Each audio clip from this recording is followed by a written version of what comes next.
Un ESAT, c'est une entreprise, mais qui doit s'attacher d'abord à gérer humainement tous les hommes et les femmes que nous accueillons, de par leurs particularités et leurs faiblesses. C'est avant tout ça, quoi. Parce que on ne peut pas gérer un ESAT comme une entreprise normale. Compte tenu de la fragilité, de la différence de toutes les personnes qui y travaillent, on est obligé de personnaliser nos prises en charge, quoi. C'est ce que font toutes les équipes à tous les niveaux, moniteurs d'atelier, éducateurs, assistante sociale, psychologue, enfin toute l'équipe pluridisciplinaire a son rôle là-dedans, et doit prendre en charge individuellement au maximum.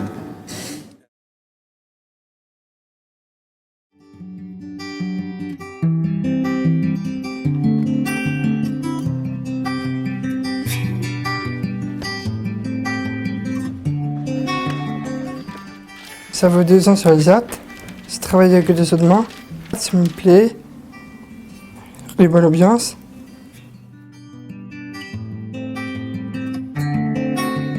Alors, je m'appelle Gwendoline. J'ai 24 ans. Je travaille dans l'ESAT depuis 5 ans environ. Un ESAT, c'est un milieu protégé.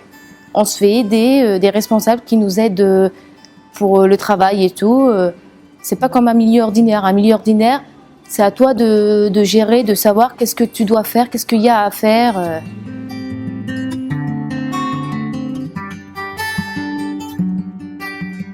Je suis rentré à l'ESAT de Montlouis en 99.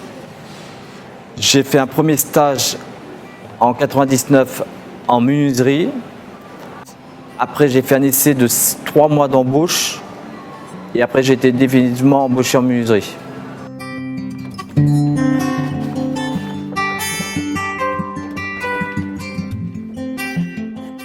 Je suis là depuis fin 2012. Le monde du travail est quand même assez difficile, avec assez peu d'ouverture. Et c'est vrai que moi, ça m'a permis de sortir du chômage.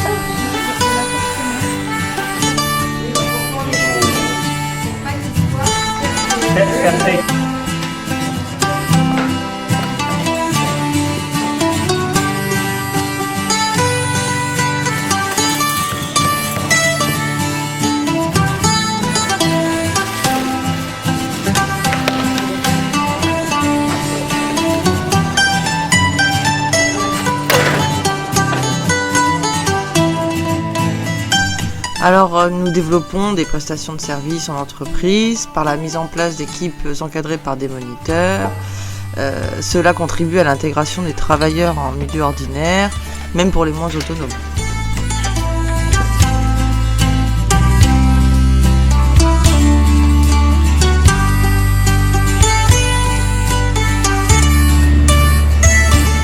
Donc en fait, notre travail à l'ESAT de Montlouis consiste essentiellement à l'entretien des espaces verts sur différentes zones et nous avons quelques chantiers de création qui viennent ponctuellement agrémenter les chantiers toute l'année.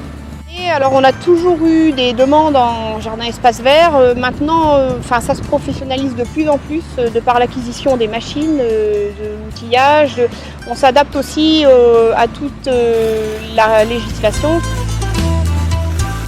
On essaie de proposer à chacun une formation, vraiment une formation la plus adaptée possible à chacun, pour que chacun puisse progresser.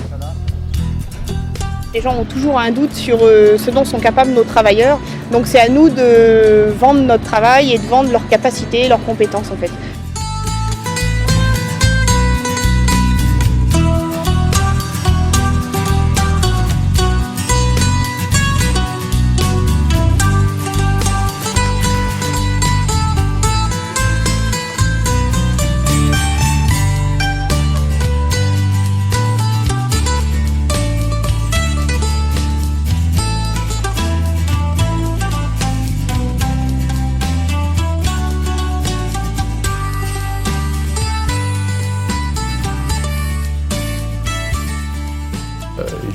J'ai commencé à travailler ici en 98, où on faisait une centaine de couverts.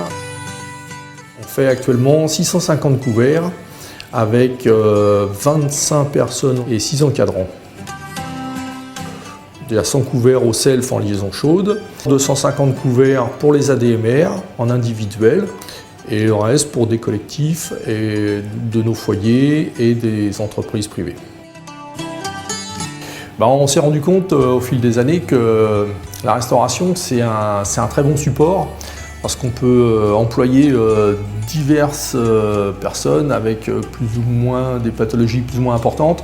Des gens très diminués peuvent faire des tâches mais qui pour eux sont très valorisantes et d'autres plus performants qui peuvent accéder à des tâches de cuisson, de plus pointues, de recettes, d'élaboration et tout le monde trouve son compte.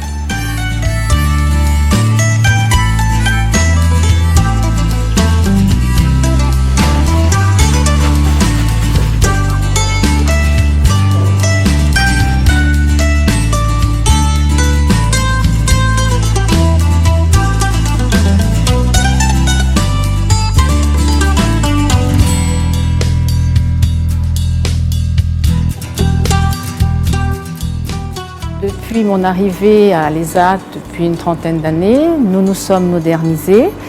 Nous avons des machines automatiques actuellement et nous sommes passés au départ de 500 kg.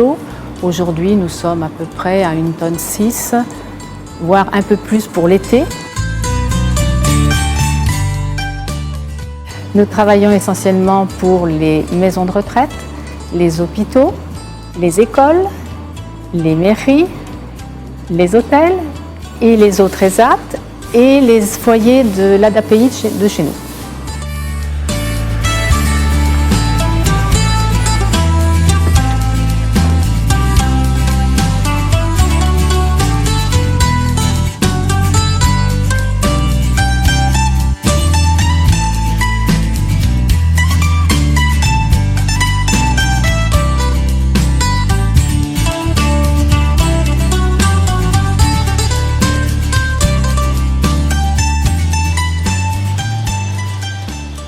L'activité menuiserie, il y a 50 travailleurs et 8 moniteurs.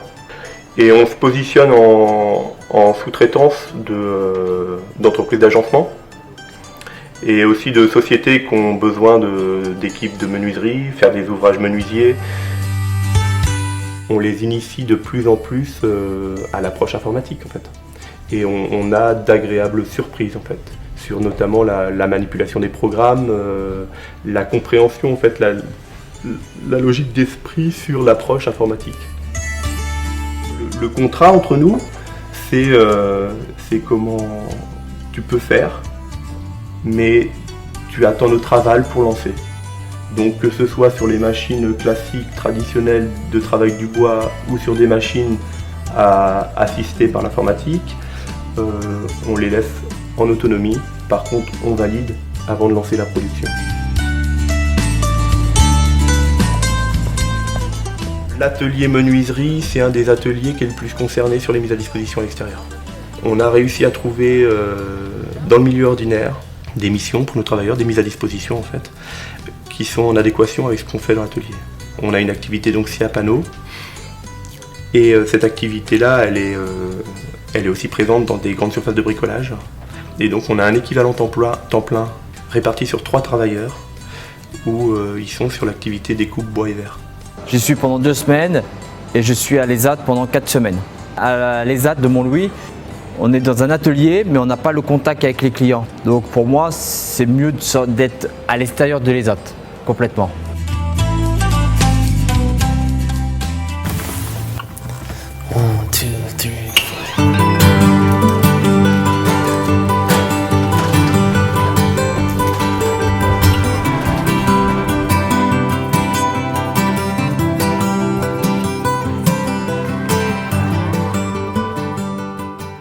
PP, ça veut dire projet personnalisé. On y va tous les 2 ans, c'est tous les 2 ans, et on dit qu'est-ce qu'on a envie de faire. Moi aujourd'hui, tu sais qu'on se voit pour ton... Oui, pour mon projet. Pour ton projet, pour préparer. Donc on se voit avec le travailleur à peu près 3 semaines avant le projet, où il exprime ses souhaits, ses besoins, ses difficultés par rapport au déplacement, à un déménagement. Et le jour du projet, donc on discute de ce qui s'est passé pendant les 2 ans. Et on fait un bilan, on souligne certains points, donc par exemple des difficultés de mémoire. Donc on se dit que ça serait peut-être bien de proposer aux travailleurs de participer à l'atelier mémoire. Il est capable de préparer une chaîne d'après les fiches de travail maintenant et d'approvisionner son poste avec les références des boules et d'aller les chercher dans le magasin. D'accord. Après, est-ce que tu as des souhaits là pour les 2 ans à venir au niveau de ton projet? Le projet personnalisé, c'est vraiment l'outil, c'est notre, on va dire, outil de navigation pour savoir où on va avec la personne. En fait, on se fixe au niveau du projet personnalisé un objectif, par exemple, maintenir les acquis, favoriser la dynamique de la personne dans son travail si on sent qu'elle est un peu démotivée. D'accord.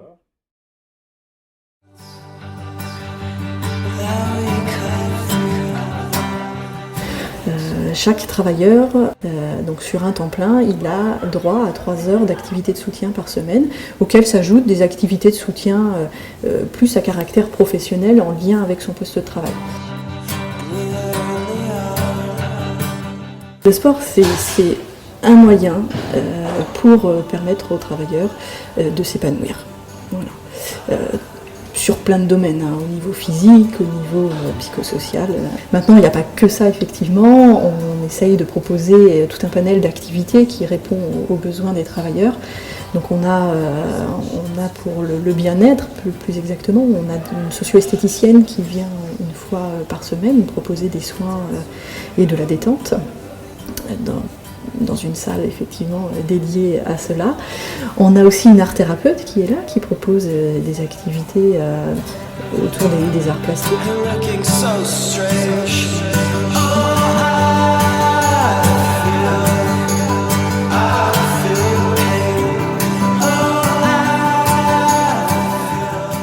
On va travailler sur les compétences cognitives de l'adulte. Et on va travailler sur l'autonomie sociale, ce qui est important. On va favoriser l'accès à la citoyenneté. Il est important pour nous, en tout cas, là je parle de nous en tant qu'équipe, que le travailleur, donc la personne qui travaille soit épanouie et puisse appréhender aussi sa vie extérieure avec plus de sérénité. Il y a une infirmière qui est là à mi-temps, un psychologue, une assistante sociale. Et l'assistante sociale vient régulièrement dans les ateliers prendre des nouvelles des travailleurs. J'ai besoin d'avoir quelques éléments, un petit peu sur ce que tu souhaites. Tu redonneras donc les documents à ta mère.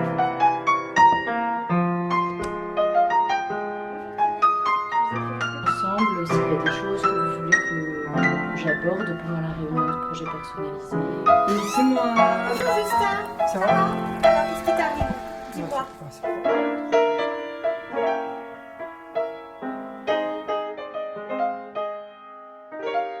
Avant, le soutien professionnel se faisait de façon quotidienne, mais de manière informelle. On avait supprimer les calculatrices dans l'atelier, on essayait d'inciter la communication orale quotidiennement. Donc ça, on le continue naturellement, mais en plus de ça, on a instauré donc le jeudi matin une activité de soutien professionnel.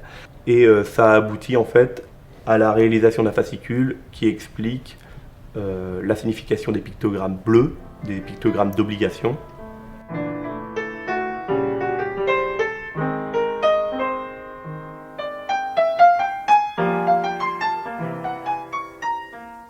La RSFP, c'est pour nous avoir une reconnaissance du travail professionnel.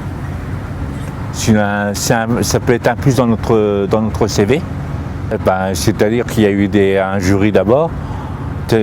On a d'abord fait le travail, ils nous ont d'abord pris à part pour faire les notes, et après ils nous ont dit que c'était bon. J'étais content. Oui, quand même.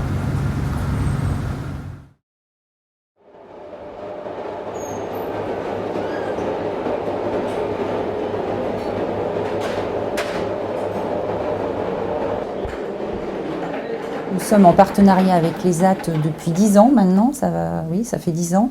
Un beau partenariat, On fait à peu près entre 43 et 45 000 repas distribués sur les 2 cantons par an.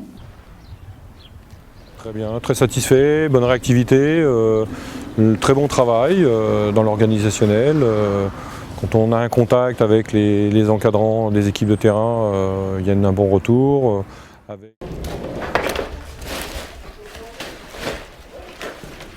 Voilà, on demande la participation de l'ESAT, notamment pour l'assemblage de tous nos coffrets composés. L'ESAT de Loches est assez spécialisé sur l'électrique, donc c'était très bien pour nous au niveau des guirlandes.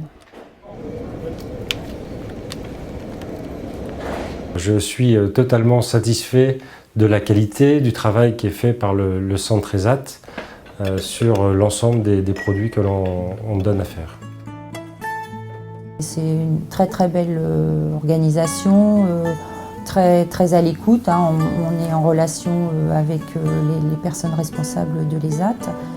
J'encourage tous les entrepreneurs pour travailler effectivement et faire travailler ces centres ESAT pour la simple raison, c'est qu'aujourd'hui tout est fait dans l'encadrement. Oui, non, on fait une bonne collaboration avec l'ESAT, on est très contents parce qu'ils assurent les cadences qu'on leur donne, ils savent se plier un petit peu à nos contraintes et aussi à nos coups de boost, car nous la production elle n'est pas lisse toute l'année.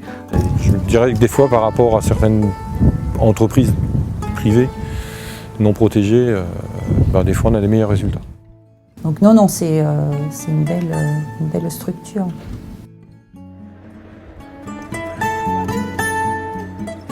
La gestion humaine des ressources humaines. Autrement dit, la différence n'exclut pas la compétence. Je n'aime pas le mot handicap. Je n'aime pas ça stigma, j'aime pas. Je préfère le mot différence et c'est cette dimension humaine qui est, à mon sens, indispensable en ESAT. Voilà, beaucoup plus qu'elle. Je crois que je terminerai là-dessus.